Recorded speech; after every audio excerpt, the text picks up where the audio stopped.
Stop na natin. Hindi talaga kasya. Mapupuno na yata to ah. Oh, grabe oh. Alright mga kabisig, meron tayo dito Honda Dash 110. At nung yun nga, nag-check tayo ng oil kasi papakondisyon yung kanyang motor, yung may-ari. Na-check na natin yung oil niya kasi sabi is bagong change oil daw. So ngayon, maganda naman yung ating yung balance ng ating motor. Okay. At na-shock tayo dahil yun nga ulit oh. Grabe yung oil niya, dami. Daming nilagay na oil. Biruin nyo, hanggang dito. Yun oh. Hanggang dito yung kanyang oil. Doon yung lang yung dipstick niya oh. Yung kanyang pinaka gauge natin yan. Yung sa may guhit dyan is yung ating minimum. Ito yung maximum natin. Pinaka last ng X natin. Okay, ulasan natin para makita natin. Yan. Okay, yan. Ulasan na natin.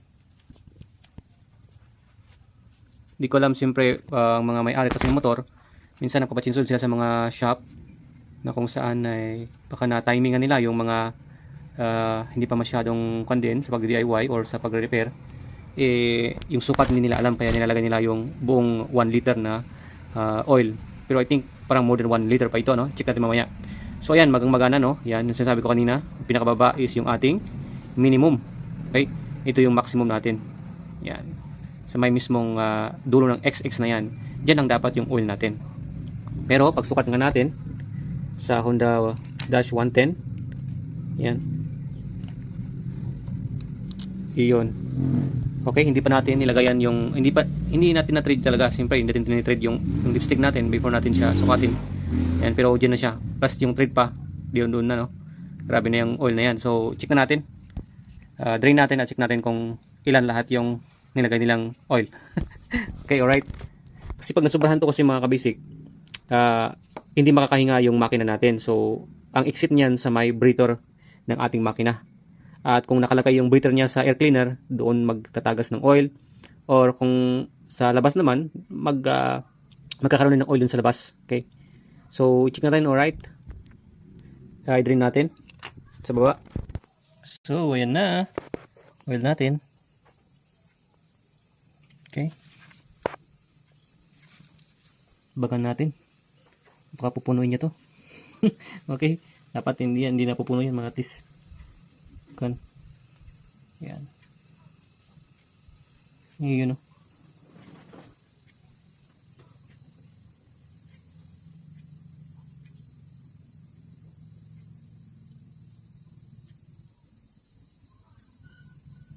Yun o. Grabe. Dami na.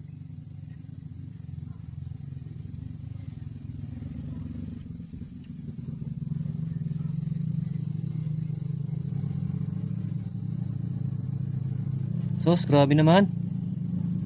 Grabe naman. Kailan ka matapos? Nako. Kailangan natin yung stop natin, oh. Hindi pa natatapos yung oil niya, oh. Dami. Ay, kagrabe naman to. Ilagay nila. Oh.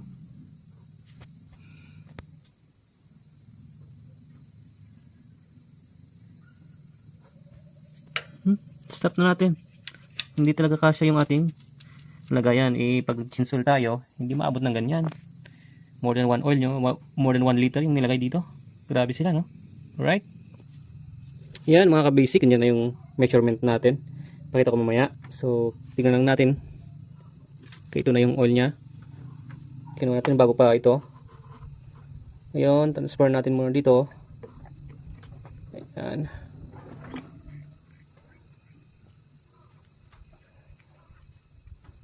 Okay. Kita nyo yun, tumataas na. Yun, 1 liter. And, yan o. Mapupuno na yata to ah. Oh, grabe oh. Grabe mga kabisik oh. Sabi ko sa sukat pa lang ng ating tawag ito, sa sukat pa lang dun sa ating dipstick, duda na tayo. Talagang hindi siya karapat.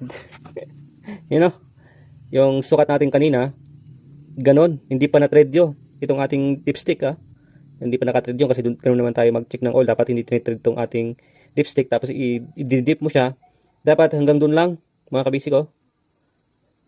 Diba? Hanggang dun lang dapat sa may last ng XX dito, tapos dito. Minimum kasi yung isang unang slot na yon. Oh, punong-puno na yung, ano, ito yung 1 liter. Oh, may natira pa. Oh. Meron pa dito. I-drain pa natin to, yung engine niya. Kasi may natira pa dyan eh. Grabe, ang yaman ng oil naman ng kwan. Naglagay doon sa shop or di ko alam.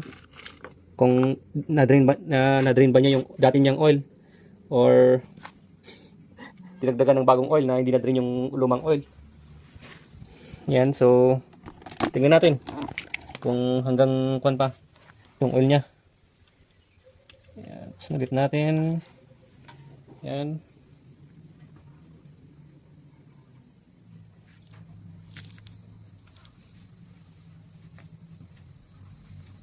Siguro nung nag-change oil dito, 1 gallon yung ginamit. Para kaya hindi na-estimate siguro.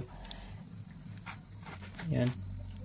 Pero hindi natin alam talaga yung nangyari dito. Pero talaga minsan may miscommunication din naman yung iba. Kala siguro na drain or hindi pa. Basta ganun. At least wala naman na, no? Konti lang natira sa loob. Okay. So, close natin kasi snake lang naman natin yan. Yung proof na talagang sobra yung nilagay nilang oil. Okay. So ngayon kakargahan na natin. Okay.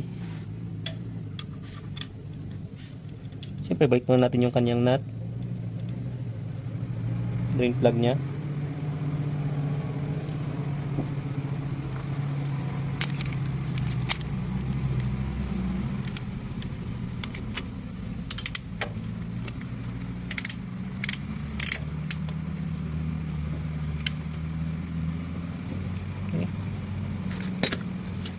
Meron pa, oh.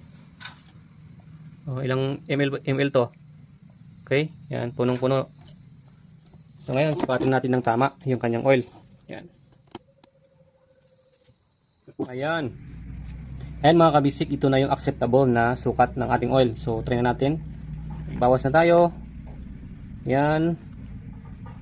Yun, oh. Okay. Ito na lang siya. Yan naman. Wala nang basa dito. Wala nang oil dyan. Dito lang.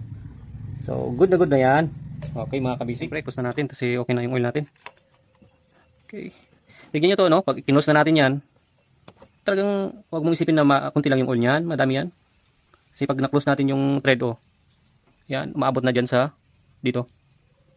Yung oil niya, umaabot na dyan. Dahil na-thread na natin. Pero pag hindi na-thread doon, yun ang tama. Okay? Yan. Marami yan. Huwag mong isipin kasi na parang konti, kaya sinusobrahan mo yung tamang sukat ng ating dipstick. Okay? Alright?